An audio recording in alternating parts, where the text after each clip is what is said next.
Give them a shot to do what?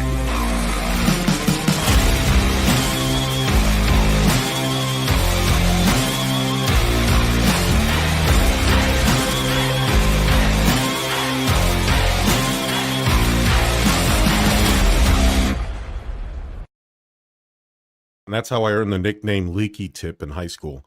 On this episode, we are going over the good, bad, and fugly of Week 16.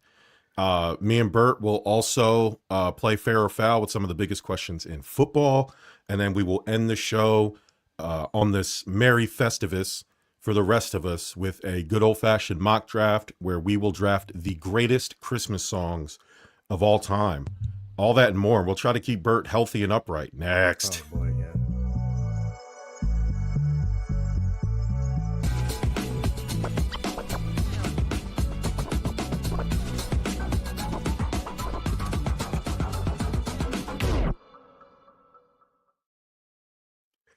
Sports. What's up, everybody? Welcome to Stuff About Sports, presented by the Give Us a Shot Network, powered by Fast Break Coffee, and sponsored, as always, by the haters. Shout out to y'all. Shout out to all the first timers, to all the last timers, to all the long timers. Please like, share, subscribe, leave a comment, join the conversation. If you don't do any of those things, I will be inclined to believe you are indeed a hater. We are on Festivus, the Christmas Eve episode of the show. Bert, how you feeling, man? Got all your Christmas stuff finished?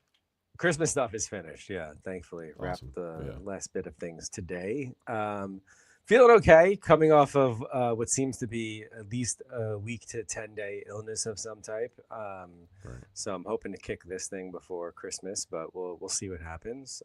And you know, out of fantasy football playoffs in all three of my leagues now officially.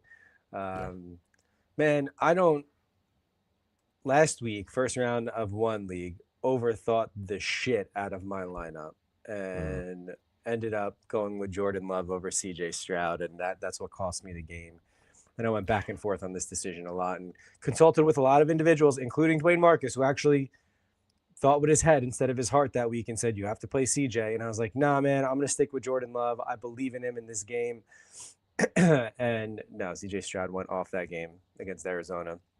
And then this past week, it was just one of those things where you set the perfect lineup and there's nothing you can do, but you have players that disappoint throughout, you know, of the likes of Jacobs, you know, and, well, I mean, he did all right, but like, you know, DK decided to start hitting people instead of playing football. So, you know, it's one of those things where it's sad is what it is, you know, but hey, not completely sad because we get football on Christmas this year, which I'm excited for, despite the fact, and I know that we have some backups in there, but still, it's all backups essentially. The matchups are terrible. This is what the NFL's greedy ass gets for trying to infringe on the NBA's turf. Christmas is an NBA holiday. Can we stop giving? Are we just going to give Detroit and Dallas all the holiday games? Is this what it's coming to? I'm not because a fan, it's a Thursday holiday. We have to push them in this. Like, come on. I was also surprised. What they already have Thanksgiving. This is the time because NFL on Christmas is a relatively new thing. This is the time that you want to put, you know, newer teams, build newer traditions in there. Like New York should get that thing. Like when I think of Christmas, I think of like New York and maybe Chicago. New York is in Buffalo, not New York is in New York City. I don't want to see any of those teams play on my holiday. No, not right now, but you know, for years Detroit's been bad and they've been playing on Thanksgiving. Washington too, for the longest time. And, they've consistently been put on Thanksgiving. So, you know, you would think you would put like the major cities, you know, because like when I think of Christmas, I think of places like New York and Chicago and all these other places. And maybe you do put like the Green Bays there because they play outdoors and soon they're going to be the only team playing outdoors, them in Buffalo. Because it seems like we got another one, Kansas City moving over from Missouri to Kansas. It's kind of like an Arlington, Dallas situation where they will be now building a dome. So that's Chicago, that's Denver, that's Tennessee, now Kansas City, all within recent memory agreeing to build new stadiums and put a roof on.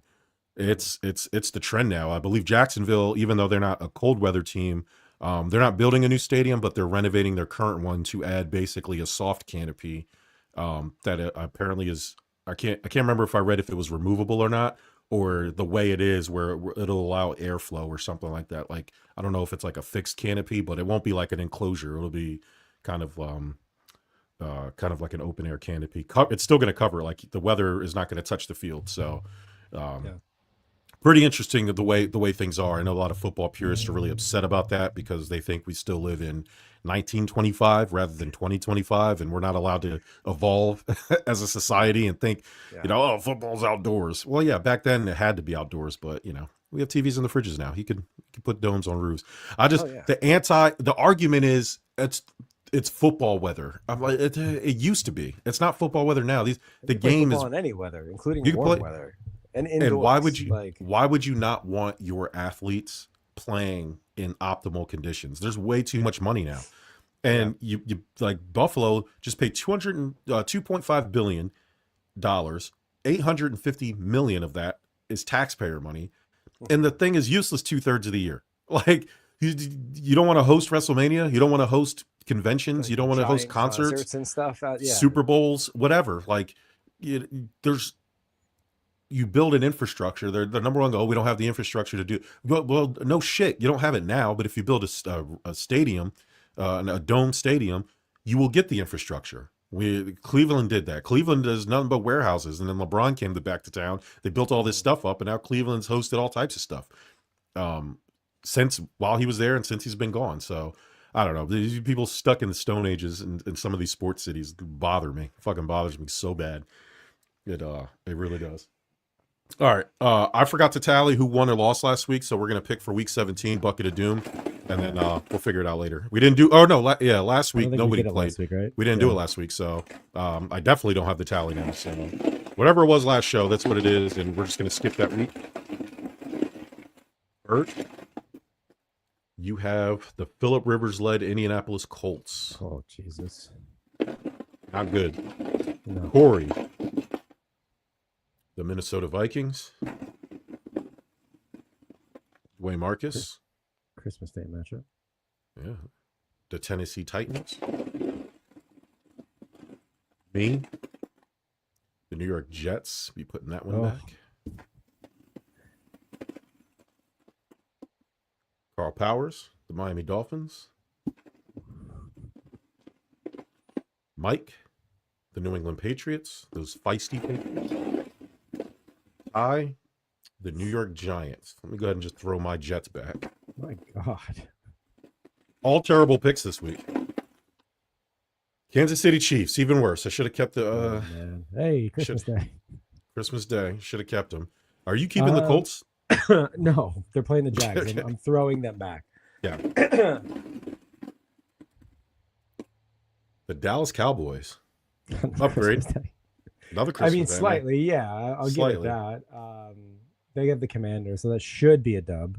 Yeah, should be. All right, I'm going to send it off to the boys, see if anybody else is going to throw theirs back. But so, as we get into it, we'll start with the good, bad, and fugly. And while you do that, I'll just go ahead and give you my good for the week. Yeah. And that will, speaking of the aforementioned Jacksonville Jaguars, mine is going to go to Trevor Lawrence in the Jags. Like huge win. Huge win, and just kind of out of nowhere, 11-4. Mm-hmm.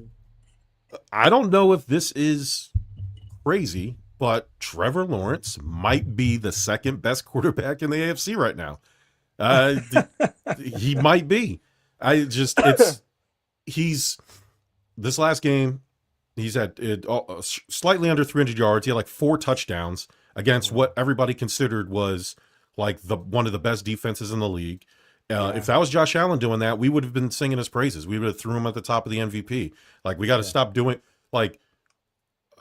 Trevor Lawrence, not exactly a bust, but considering where he came from, not living up to expectation. I think that's a fair assessment. I don't think I would necessarily call him a bust, but I think he just definitely was well below what people were expecting of him. And I mean, he's doing it on the ground. He's doing it in the air. The Jags have won 7 of their last 8.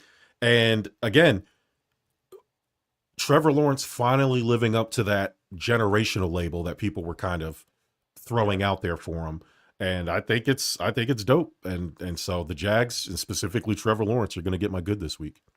I mean, I was incredibly impressed with Trevor Lawrence and their offense and the way they were able to overcome a very strong Denver defense. But you got to hand it to Jacksonville's defense too. Yeah, I mean, keeping a very hot Bo Nix under control too.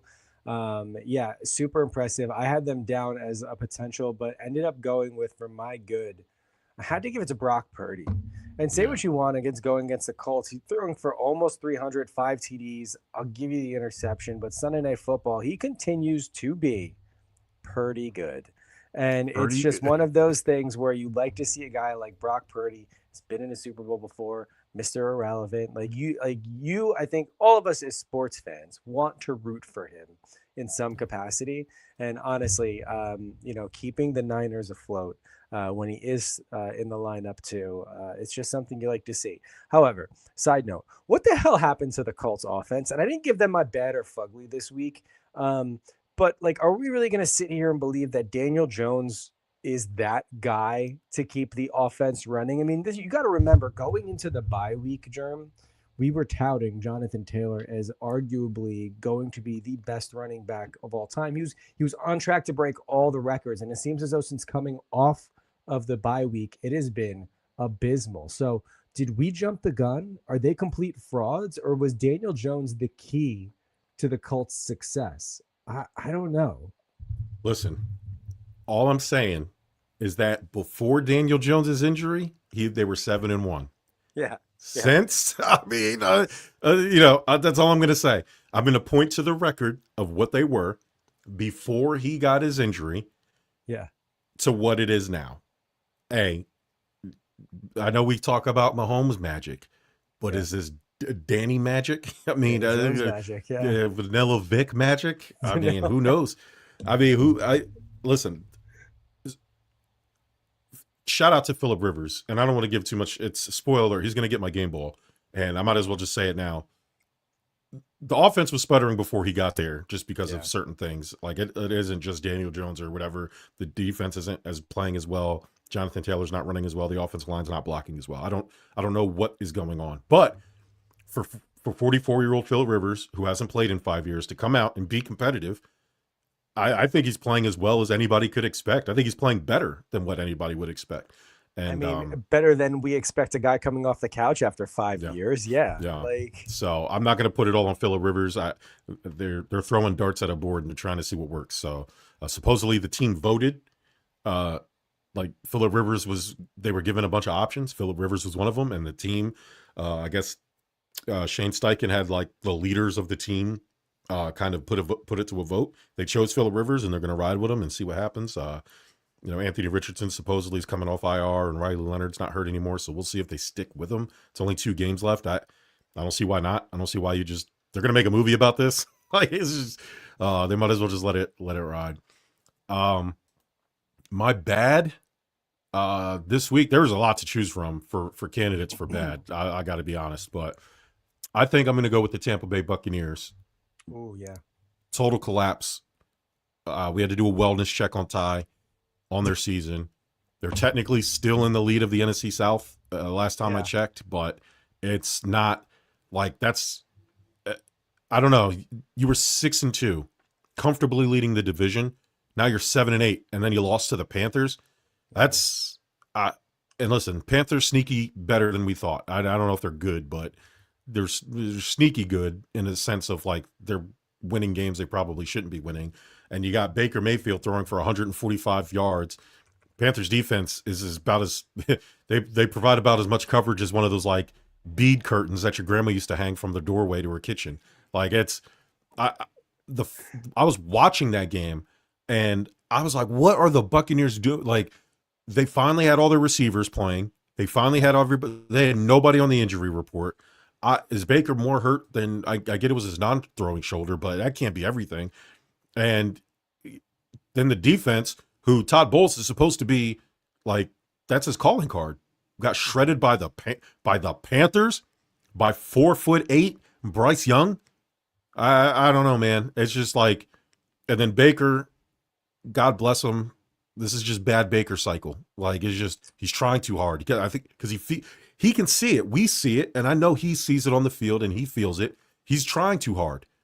Like you can tell it like that. So I don't know, man. That Baker magic is either wearing off, or he's more hurt, or they're panicking a little bit because they know that they're kind of letting this thing get away from them. But yeah, it has to be the Buccaneers have to get my bad for this week. Yeah, my bad honestly goes to the Detroit Lions. And I think solely off the fact that if you're given 4 opportunities in the red zone to close out a game, you close out the fucking game. And for me, like, look, I get it. Pittsburgh's defense played well. Pittsburgh it still is a very competitive team. Honestly, between Aaron Rodgers and their defense, that was a phenomenal game. And we all know the Lions aren't the Lions of old, so they are up and down too. But man, it's just kind of like what you were just talking about with the Bucs. Like I'm watching the end of that game because I had St. Brown on my fantasy team that was trying to make it to the next round. But also too, like, you know, you're watching it and you're just like, what are we doing? What is the play calling? And even the last play, and look, say what you want about the officiating, say what you want about the dumb NFL rules. I get it. I think it is dumb. But, you know, and the athleticism that is, you know, really Jared Goff and St. Brown, like for that last, what should have been touchdown. But like, dude, that was on 4th down. Like, and I understand ball thrown a little bit high, couldn't get it, but like, dude, just get it done. They were maybe 10 yards out, like, or so. Like it wasn't anything crazy. So they got my bad this week. And I think partially too, and this is me just kind of internally rooting for them and against not just Aaron Rodgers, but kind of wanting to see them clinch a playoff spot too. And now they continue to remain in the hunt. So, you know, what are we seeing here, Jerm, with the playoff picture? We're seeing a lot of new blood in there and a lot of the old guard, aside from your Buffalo Bills, at least from an AFC standpoint, are completely out of it. Yeah, and even the Buffalo Bills have a new, like, they're not, like, I know a lot of people are, I know a lot of people are talking about Josh Allen's best opportunity. I don't buy that. The team outside of him and James Cook isn't very good. We have like 8 receivers because we don't know who to trust. Defense, 1 week looks great. Like everybody tells me we have a bad defense, and usually some of these games that we're supposed to lose or that we're losing gets turned around by the defense. So I don't know what that's about. I'm hoping that it carries over to the playoffs because our defense is going to have to make some big plays. Our run defense still is getting gashed. I mean, the Cleveland Browns, when was the loss to the Cleveland Browns? Now, again, bad losses happen, games happen. They seem to happen more so often with the Bills than anything else. 100%. But they pull these victories out of their ass because they get those 1 or 2 turnovers on defense, which people tell me is supposed to be bad. And then, of course, you have Josh Allen, who obviously didn't have the greatest game versus the Browns, but he didn't really have to because that was a James Cook game. So, you know, I'll take the one bad Josh Allen game he's had all year. In terms of statistics and a victory at that. It'd be one thing if he did that and we lost, but he did enough for us to win. He made the plays he needed to make. So Eric Seal says waiting. Hey, don't wait too much longer. Hey, Bills Eagles this week. I know you Eagles fans I've already gotten it in the DMs at Stuff About Sports on Instagram until the whistle's blown and the Bills hopefully win. Because if they lose, my friend, you might have to go into hiding. Well, here's the thing. The Eagles can win their Super Bowl in Week 17 of the NFL versus the Buffalo Bills because that's all you want. Because, I mean, you're not winning the NFC. Like, I don't even think they're the best. They are. Sorry. Yeah, the NFC East, but that doesn't count. Yeah, that doesn't count. Hey, congrats on the Eagles for beating who'd they beat last week? Who'd they play? Because they play the Commanders this week. They beat somebody's ass. I can't remember who it was, but it might have been, I don't know. The Raiders played the Texans. They beat somebody's ass last week, and the Eagles fans were just jumping in jubilation, but it wasn't even a good team. They beat the Commanders' 3rd string quarterback last week, and they were really happy about that. The Bears beat them. That was that last week they lost to the Bears? No, that was November. The 14th, the 20th. No, yeah, they just beat the Commanders. But they played the Commanders back-to-back? Oh, no, they're playing us this week. I'm tripping. Yeah, they beat the Commanders last week. The Commanders' 3rd string quarterback. Enjoy, Eagles fans. Like, you guys aren't beating any of the other. You're not beating the Seahawks. You're not beating the Rams. And so enjoy what you got going on, because it's going to be over really soon. That first round exit for the Eagles is going to hit like crack. So I hope y'all do beat the Bills. I hope y'all beat the Bills and you throw it in my face, only to lose to the Packers in round 1 of the playoffs. Hopefully the Bears. That'll be even better. That'll make it even worse for y'all. Better for me. Better for the show. What were we doing? Fugly, right? My Fugly was that your bad or was that your Fugly? That was bad. That was bad. So my Fugly is piggybacking off of that. The officiating on that last play of the game that cost the Lions. So, like, yes, the Lions had opportunities to win the game. And I know people will say, well, they had 59 minutes to win the game. Okay. But at the end of the day, that play determined the game. The referees, so the OPI call on Amon-Ra St. Brown, and generally I'm not a blame the refs guy. Of a call, too. I Right. don't know who that defender was who flopped like LeBron, but I mean, look, he got it.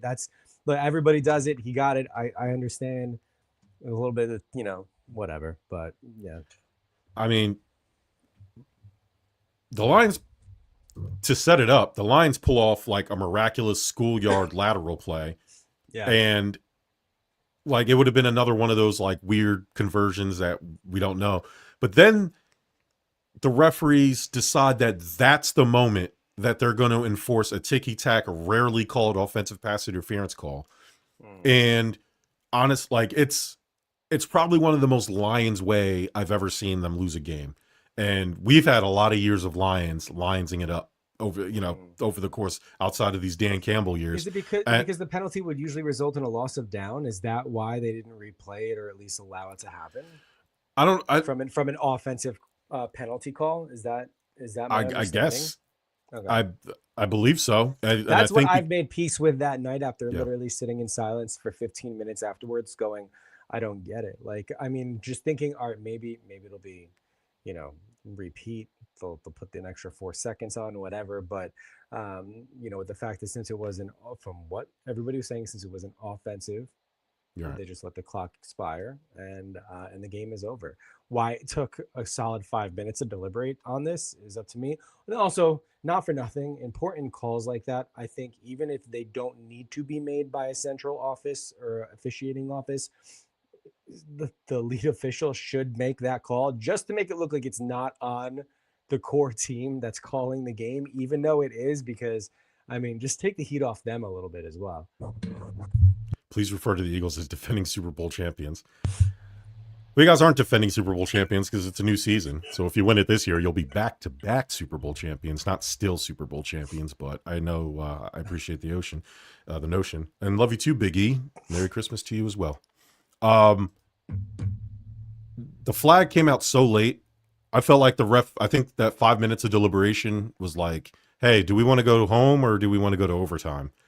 And in the midst of all that, it ruined like an all-time highlight play that could have been. Yeah. And listen, was there contact? Sure. Was it enough to wipe out the game-winning miracle play in Week 16 with playoff lives on the line? Absolutely not. Half of football is the chaos. Like, why would you, even if you weren't sure, why would you throw the flag?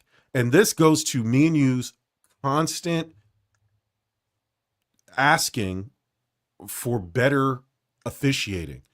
Why can't that be reviewed? Why can't the guys upstairs just say something? Like, XFL did a really good job of this. In real time, we're correcting the referees. Nobody, like, we can't just say, hey, man, like, that's not great. And because of it, the Lions are 8-7, and they have a very slim chance of missing or making the playoffs.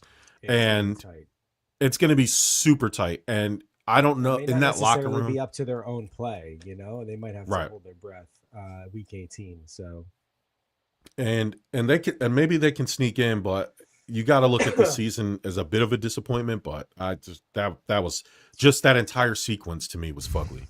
Yeah, I mean, look, the Lions have had some bad losses this year, so they certainly put themselves in this position, much like all teams do. We can't sit here and focus on all the calls. However, this one was very notable. They, like you said, they could have truly 59 minutes to win the game, right? Right. Jerm, guess how much NFL officials earn as a base salary, and they're paid annually, by the way. Right. Paid annually for 60 games.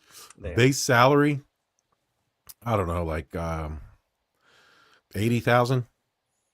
According to Google AI, their base salary is anywhere between $205,000 and $250,000 annually for this season. Although it is noted that newer referees start lower, around 100 to 200K, while veterans earn more based on seniority and performance. Now that's just for 18 weekends of work, everybody. Jesus. They get 4 playoff games anywhere depending on your seniority, between an extra $1,500 to $5,000 per game.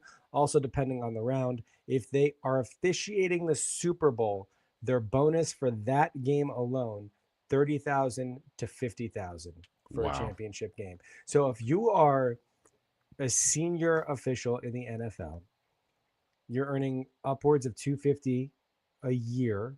Plus, if you're that good, you're likely officiating the Super Bowl, an extra $50K. I'll go on the high point on that. So $300,000 a year for 18, well, with playoffs, we'll say 21 weekends of work. And then you get from February until August off again. Phenomenal. That's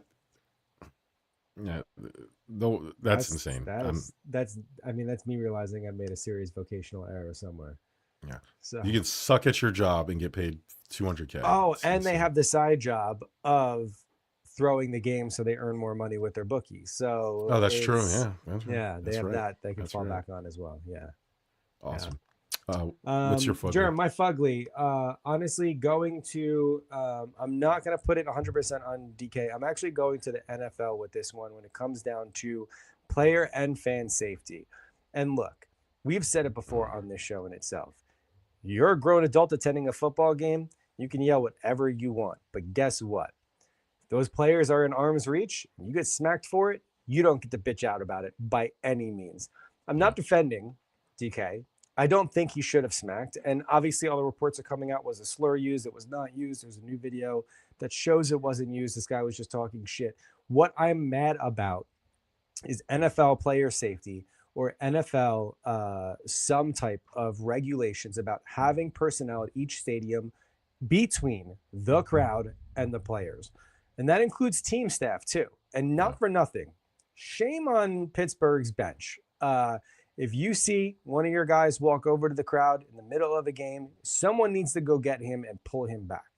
Someone should have checked him. I understand he's also a grown man. He shouldn't let this shit bother him. He's making millions for playing a game. I get that argument too. But my fugly is all things that are surrounding this incident. Could have been a lot worse than it was, and we've seen a lot worse in the past before. I guess I'm just truly disappointed that this shit still happens on both sides. You have players that overreact to things.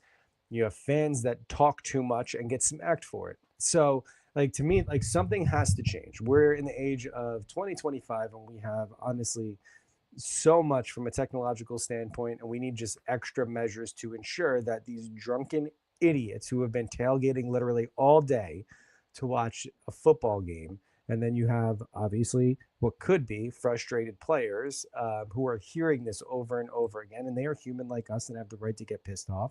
So there just needs to be a mediator in the middle to ensure that the fans are protected and that they don't overdo it, and also to ensure that the players are protected and that they don't overdo it as well. There needs to be safeguarding, and that's why it gets my fugly. I could have went, honestly, my fugly with the NFC East too, by the way, and the fact that the Eagles clinched the division with, week 16 with 10-5, and Dallas, Washington, and the Giants are eliminated. Abysmal division. We're back to our usual form, but no, this incident happened. I knew for sure. I was like, there has to be a measure in place to protect both sides on this. So that gets my fugly. As you know, Bert, I don't believe in absolutism. I don't think one thing is 100% right or 100% wrong. DK Metcalf was wrong. You can't put your hands on nobody. However, this dude was an irredeemable jackass. Yeah. Like, the wig said it all. The wig, well, that's who. You're grown, dog. Like, enough. Like, it's you losers that just go wear your jersey, wear your hat, wear your jacket. You idiots that put fucking makeup on and you look in the mirror with your stupid blue wig and your giant lion paws. You guys are fucking losers, bro. That shit is loser behavior. And on top of it, you have the audacity to just get on there and just talk shit because you think that the seating barrier is enough to protect you. And then you have video of you bragging that you got smacked on national television. Oh, I meant to do that. That's I got like that's the reaction you want. You have to be some sort of loser. You have to go home now to your girlfriend or your boyfriend. I'm not judging. And say, yeah, guess what I did at the game today? I got DK Metcalf mad. Like, you have to go home and just sit with yourself. And you probably thought you were hot shit too. And now you have the internet laughing at you because guess what, bud? You woke up a loser and you went to bed a loser. You didn't win. Sorry. I know you think you did. I know you feel like you did. But these people, this goes to basketball too. You know, you buy a ticket and you think it gives you a pass to say and do whatever you want and act any way you want. No, it doesn't. Because you said something, regardless of what you think mattered. If DK took offense to it, obviously he did, and you got smacked for it, that's on you. Keep your mouth shut.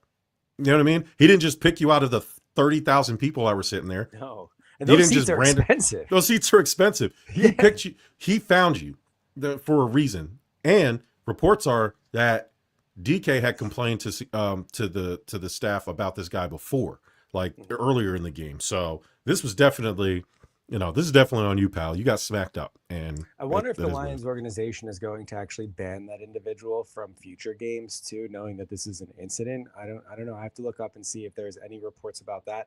I think that needs to be step one, right? Like, look, I have any arena, any ushers up your ass to check your ticket when you first walk in. Like, fuck, I go to Madison Square Garden, see a Ranger game. I'm holding food, drinks, merchandise in my hands. I got my son holding my hand, trying to walk him up steps. And the usher's like, let me see your ticket. I got to put everything down to show this dude my phone when I know exactly what seat I'm going to in a 300 section. You're going to tell me in this level, there's not an usher there that can at least sit up front and tell fans to back up. Like, usually some stadiums we see it. This one we did not. And look, both sides suck here. They do. We recognize that. But like, man, I do think that there needs to be punishment on the fan side of things too. I mean, look, don't start no shit, won't be no shit. So 100%. All right. Let's quickly move through fair or foul. Bert. Yeah. Fair or foul. The Detroit Lions are the biggest disappointment in 2025. The biggest? No. Mm-hmm. I think the biggest is probably the Saints. Yeah. Yeah. I will go with the Saints. I can see, I don't know. New coach, rookie quarterback. I don't think there was a lot of expectations. Half of me wanted to pick the Jets. And I really had most of the day, I had the Jets on there because you get Aaron Glenn, you pull prime from Detroit. You should have known better with Justin Fields, but you tried to tap into something. They weren't that far ahead. Their defense was still really good, but then the defense took a step back on top of everything else not working. Did I say the Saints? You said the Saints. I'm sorry. I'm looking at the Chiefs. The Chiefs, I think. When you said Saints back, I was like, what did I just say? Looking at the standings now, and the Saints actually in the NFC South as we speak. But no, the Chiefs, I think, would be a bigger disappointment than what the Lions are too. And look, we saw a little bit of washiness from the Lions last year. And look, we're Dan Campbell fans. We want to see success here. We love Jared Goff too. And look, but no, man. I mean, there's tons of. I mean, shit, man. I could look at my own division too when it comes down to the NFC East and see larger disappointments than a still competitive Lions team for sure. Yeah, I'm gonna say foul as well. They are a disappointment. I don't want to act like I'm not, but to me, a bigger disappointment would be a team with even more expectations, and that would be the Baltimore Ravens. Yeah. I think they've been the biggest disappointment. And, you have Derrick Henry not playing in the fourth quarter, even though he was the only thing working for you the last game. I get Lamar Jackson has been in and out of the lineup. It's really, injury is tough. It's another reason why, the Bengals didn't get, that would be another reason but Joe Burrow also missed 80% of the season, so that's hard. And when he has played, they've been pretty good. So, you know, a guy who's won back-to-back back-to-back MVPs, is a 2-time MVP. And I get that the offense is sputtering, but now the defense is slipping. The defense was the one thing they could hold their hat on to kind of carry them. And now it's like, yeah, Lamar's okay when he's playing, but like now they're turning the ball over. Yeah. They're clinging to a playoff spot. They have these bad losses. So to me, the Ravens are the biggest disappointment because we know for a fact that they are better than this. And to me, they're the most underachieving team based on their expectations, right? I think we expected more of a team like the Jets. The other one that I had written down here was the Washington Commanders. I mean, they were a game away from the Super Bowl, and now they're like back to basically an NBA version of a lottery team. Now, again, Jaden Daniels being hurt didn't help. A lot of things so it was hard, but the Ravens have been pretty much intact, more so than the other teams. So that's why for me, and I think generally the Ravens are supposed to be one of those top tier teams. But yeah, the Chiefs are a good one too, because even before the Mahomes injury, they were shaky at best also. But you also had that, well, they just got to get in the playoffs and they'll turn it on type thing. But so that we never thought all year. Yeah, that never actually We kept happened. saying this is a bad loss, but once they turn it on, they'll be fine, And, that just never happened. They just ran out of time. Fair or foul, the Bengals should blow it up. Oh, man. I was so divided on this one because a part of me is like, yeah, go for it. But like they have been riddled with injury over the past couple of seasons, but fuck it, go for it, Blow it up but like, keep Burrow, build around him, and look, they got a lot of defensive issues too that they need to fix. So, yeah, I'm going to say foul. I think retooling. You got to get rid of one of your receivers, probably T. Higgins, because you don't really have anything else. We've warned you on this show. Stop paying skill players and get paid 2 of them. You need to get an offensive line. You have to. Joe Burrow's too talented. Jamar Chase is too talented. Try to trade T. Higgins and work your draft capital the best you can, but try to use T. Higgins to build an offensive line to protect Joe Burrow, because if he's around and he's upright, you guys will be fine. So yeah, I don't think they should blow it up, but the defense needs an overhaul, offensive line needs an overhaul. Figure out the Trey Hendrickson thing, but I don't think they're going to move on from the coach either. So. No. Try to retool it, but I don't think I'd blow it up just yet, just because of the injuries and stuff. Like you need to figure it out. Fair or foul, the Chicago Bears have proved that they are Super Bowl contenders.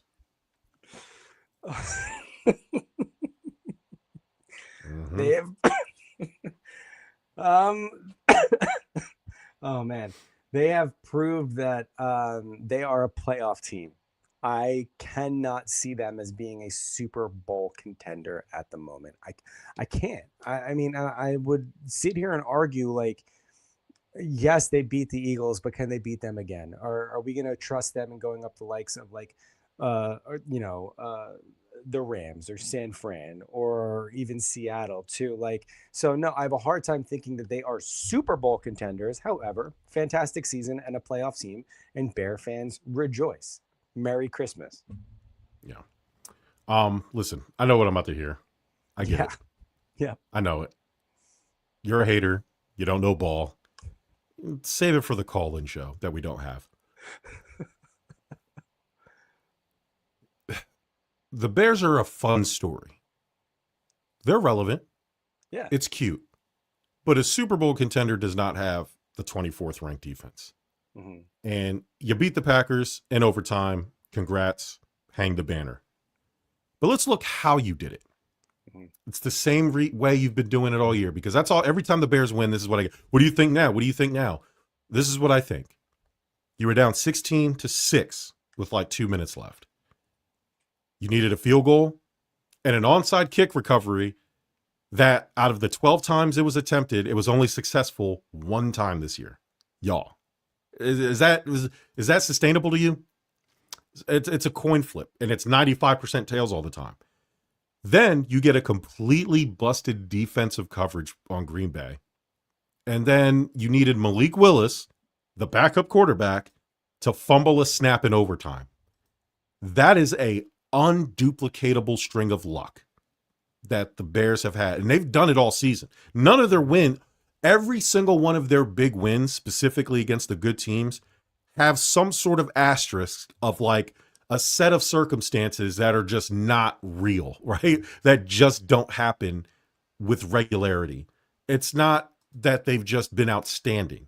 They, like, I'm telling you, you play that Packers game 100 times, they're going to lose 99 of them. And they're celebrating the one. And that's fine. That's great. But Super Bowl contenders, you're not doing that against the Rams. You're not doing that against the Niners. You're not doing that against the Seahawks.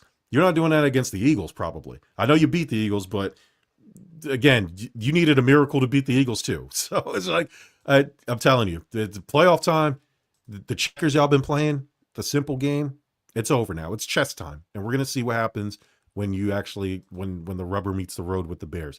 And I'll be glad to be proven wrong.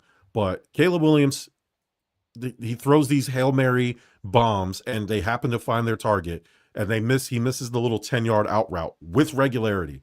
And Caleb Williams, go ahead. A win is a win. I hear you, man. But listen, I wouldn't book the flight to the Super Bowl. Say that a win is a win, but they're not a dominant football team. And when you look at others in the NFC that are like obviously more dominant, that's what I would consider a Super Bowl contender, someone who you would have confidence in going through, obviously the playoffs and on to the big game.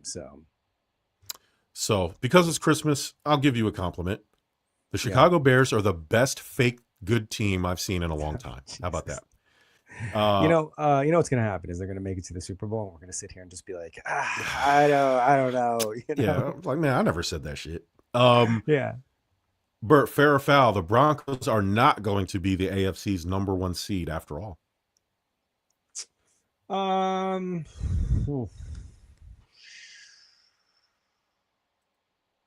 Yeah, I think that's fair. Yeah, I do. I honestly think that the Patriots have a chance to take it. Yeah. So I was going to say the Patriots as well, but then I looked at the schedules and the Denver Broncos, I believe, have the easier schedule of everybody left playing the last 2 games. I don't think they play anybody good, if I'm remembering correctly. Or maybe I thought about let me look at the Broncos' last games. Because they hold most of the tiebreakers, I believe. But they have they have the Chiefs and the Chargers. Oh no, then I'm tripping. The Patriots have the Dolphins and the Jets, right? So if not both, definitely one, and I think it's the Jets. Yeah. So it might be the Patriots. I think I might roll with the Patriots sneaking in there and getting that 1 seed. I mean, look, at this 17 point, at the Jets, Denver, I think, week 18. Yeah, I think it's safe to say that we can say that the Chiefs Denver game is likely going to be a Denver win on Thursday. Yeah. But when it comes down to it, if we look at the Pats, they have the Jets and the Dolphins.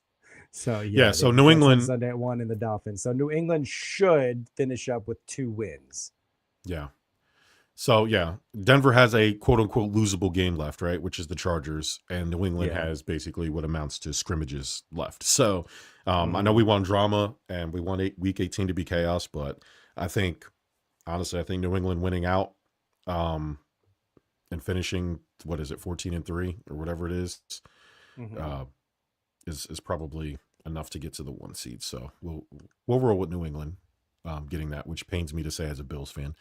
Last one, Bert. Fair or foul? Seahawks coach Mike McDonald is going to win Coach of the Year. Yeah, I think that has to be fair. Honestly, if the Colts remain consistent from a success standpoint, I think we spoke about this a couple weeks ago. Probably would have stuck in that route because I think that was my pick. I want to say around week 9-10, when we did kind of like halfway through superlatives, if you will. But I think looking at it holistically, I don't see why not. So I'm going to go fair. Or or goes to Mike Vrabel? So I thought about Vrabel, and here's the thing. If you're voting for Vrabel, for me, you're voting for the story of the Patriots coming back.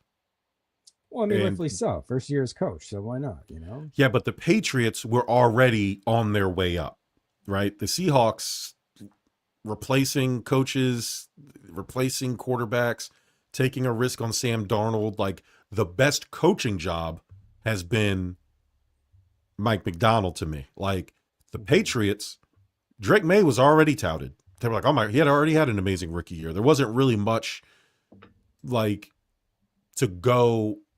I think the floor of the Seahawks was lower than the floor of the Patriots, I guess, in that sense. And to see where they both are, which is basically the same in the same kind of realm, I would have to give that specifically because McDonald's coaching in terms of where his team ranks in like DVOA and EPA, specifically defensively, tops in the league. And so much like MVP Coach of the Year is a narrative award, so I can easily see Mike Vrabel getting it.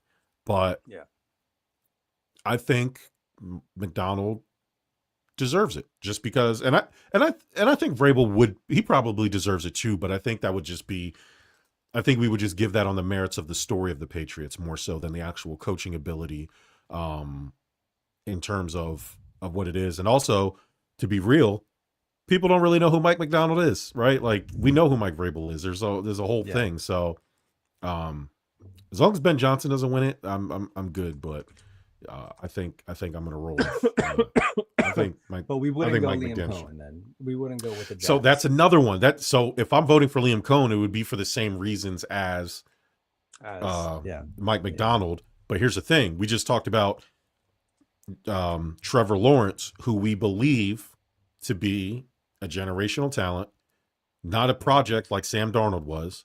You had top picks. You had Travis Hunter. I know he got hurt.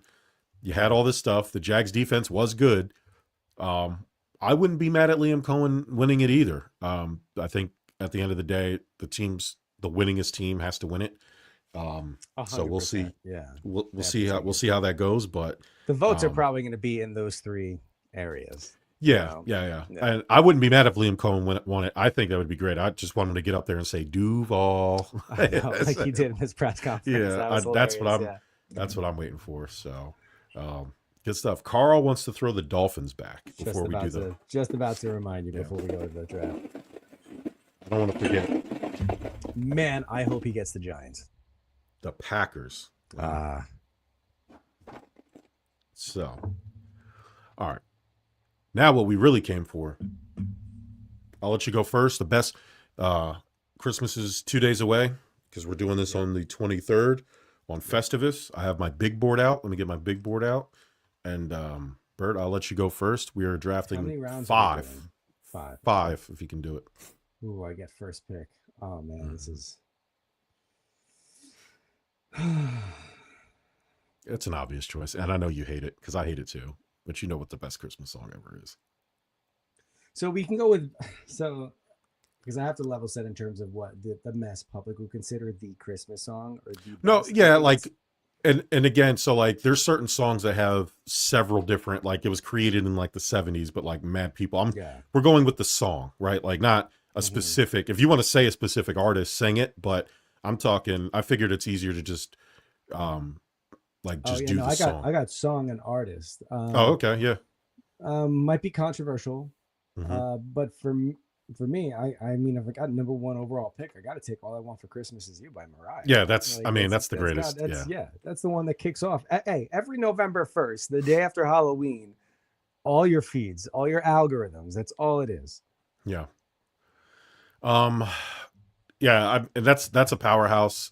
I know it's annoying, but it's the quintessential Christmas song. You know what time it is when that song comes on. I have to anchor my team with like tradition. So I don't want to go too new age because I wanted a nice healthy mix of old school and new school. So I'm going to go with the Bing Crosby White Christmas. I think that's just as iconic as All I Want for Christmas Is You. I think White Christmas is right up there at the top, but I'm going to go with that one. I'm with you 100% on that one. I had that on my list too. So I'm gonna go to another classic as my number 2, which is gonna be "Have Yourself a Merry Little Christmas" by Frank Sinatra. Oh yeah, yeah. Merry Little Christmas. That's a classic one too. Um, I think I'm gonna go with "Last Christmas" by Wham. Damn, that's on my list as well. Yeah, Yeah, I like that one. You can't not sing that song. yeah. It's amazing. All right, I got some decisions need to be made right now. Yeah. I'm cutting some things off my list. I had to create a list of 10, which was harder than I thought. There's a lot of Christmas songs I like. Yeah. But there's like some deep cuts for me. I'm going Stevie Wonder "This Christmas" as my 3rd pick. So now here's the thing. The Stevie Wonder version is just a remake of the what is it? The Donny Hathaway. You know what I mean? Couldn't tell you. I'm most familiar. I'll be honest with you. I'm most familiar with the Stevie Wonder one. That's the one. No, that, I know. When that comes on, I'm like, that is my jam. Yeah. And Chris Brown did a version. So like when I hear "This Christmas," I'm taking all of the renditions out. Like "This Christmas" is the song. You're picking the Stevie Wonder one, but yeah, I'm not. Like "This Christmas" is now off the board as a whole. Like I'm not going to pick okay, so you're taking the Donny Hathaway version. It's the same song, just a matter of who sings it, right? Like, but that's why it's great, because it's been around since the 70s and whatever. But man, this is tough. Because "This Christmas" was actually going to be my next pick. I think I'm going to go with another classic, the Nat King Cole "This Christmas" song. Chestnuts roasting over an open fire. Damn, that's a good one. Yeah, the Christmas. That's like, it's called the Christmas song, so I don't know how I cannot pick it. All right. It somewhat pains me to do this, but because I'm not usually a fan of this artist, which is sacrilege coming from a gentleman such as myself that was born and raised in New Jersey. But I love singing this song with such an overdramatic nature, in which Bruce Springsteen does it, which is "Santa Claus is Coming to Town" by Bruce Springsteen. And whether you love Bruce or hate Bruce, I don't care for him either way.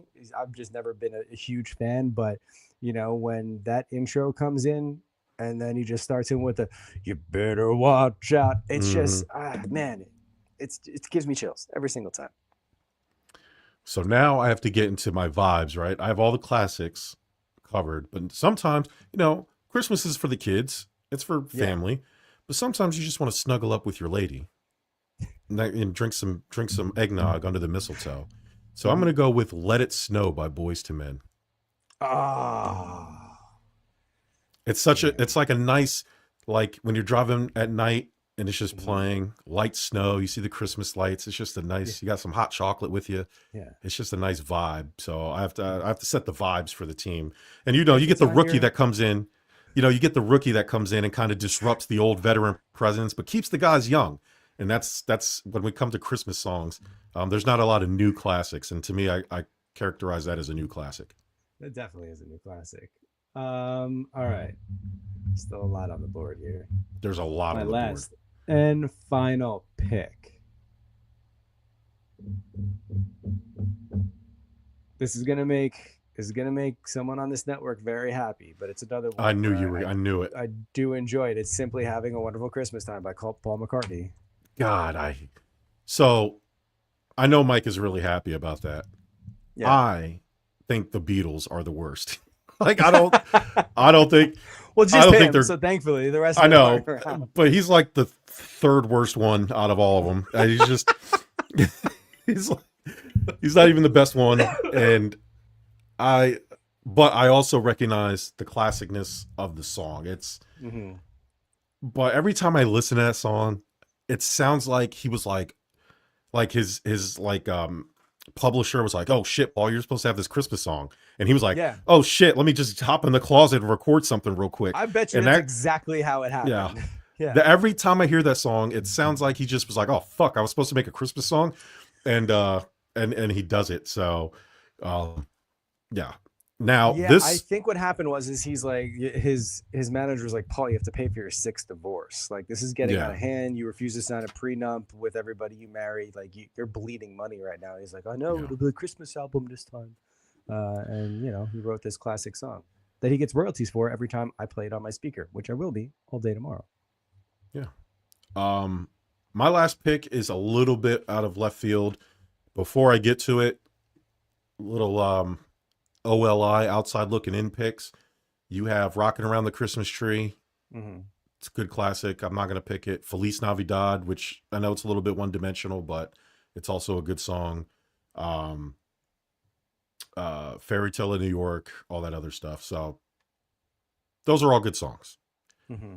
I picked a song that hit me in the childhood, right in the childhood, Bert. And I love it because every time I hear it, I think of Christmas. I think of one of the greatest Christmas movies ever filmed, or stories ever told.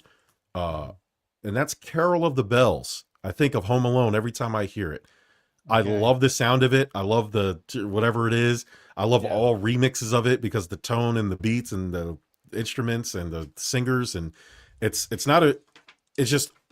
like a background noise of Christmas. When you hear it, it's like, oh shit, yeah, like I think of big churches, Christmas, nativity scenes. Like when I hear that song specifically, I really think about Christmas. I also think about Kevin McAllister standing in his house by himself saying, "This is my house. I have to defend it."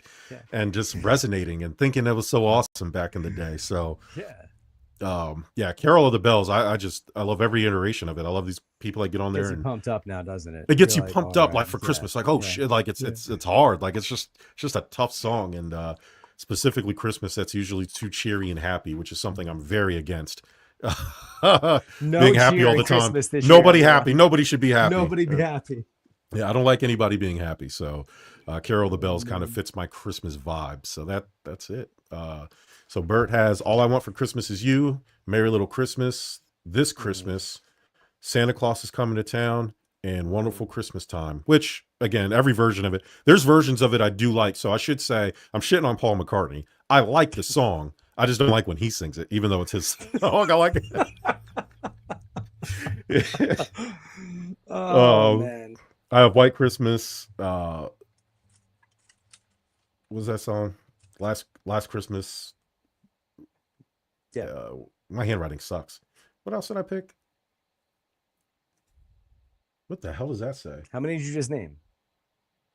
White Christmas, The Last Christmas. You had Carol of the Bells, and you had Chestnuts Roasting on an Open Fire. Yeah. The Christmas song. That does not say song. What I wrote down. Yeah, there we go. The Christmas song and Let It Snow by Boyz II Men, Carol of the Bells. So I'll put that on socials. We'll let everybody vote on it. I think it's going to be pretty close, but no matter what song you get, I think it's all Christmas songs are pretty good. Bert, who is your game ball? You said it before. I was honestly thinking the same thing with Phillip Rivers. Say what you want. We're now 2 weeks in. We didn't do a show last week to go over his re-debut, if you will. Yeah. But I mean, you have to hand it to him. He definitely deserves the game ball. Whatever we might think about him, he's trying to make it work, and he looks decent doing so. He can certainly still throw, and still take a hit. So yeah, going to Phillip Rivers as well. Yeah, I mean, I said it earlier about him. He hasn't played football in 5 years. He steps into a role that we've never seen, like a guy who's not been in the league for 5 years, coming in on short notice and immediately playing against the best defenses in the NFL. And then managed, honestly, in the last game, in the 49ers game, being arguably the best player for the Colts as a 44-year-old who just took the job. I think his story will always be remembered to me as just a guy who played his heart out no matter what. And they're going to make a movie about this specific situation one day, I think, because it's honestly amazing. Like how can you not like Phillip Rivers? So that'll do it this week for me and Bert. I want everybody to enjoy a Merry Christmas. I'm not going to make a see you next year joke, but we probably won't see you until the new year because I don't think we have any more dates left in this year. And we might take it off. Oh, no, we do. We can do. We'll see. We'll see what happens. We'll see. Why not? There's things going on. NFL playoffs. good luck to everybody in their fantasy championships. I'm in a fantasy championship for my work, so that'll be really nice. Good I luck. snuck in as the last seed, boy, and I scored 210 points in the first week. I don't know how. I thought I shot my load. Upset last week, but now I'm in the championships. The problem is my matchups fucking suck, so we'll see. I can't, we'll see what happens. I mean, at least I'll get second place money, but it ain't better than first place money, I'll tell you that. Merry Christmas, everybody. If we don't see you, please have a happy new year. Enjoy the gifts. Dads, enjoy putting all the shit together and taking care of all the trash, because that's what we do. Here's a tip. Little fireball in the black coffee, and nobody will ever know. Call it Java Lava, and it's delicious.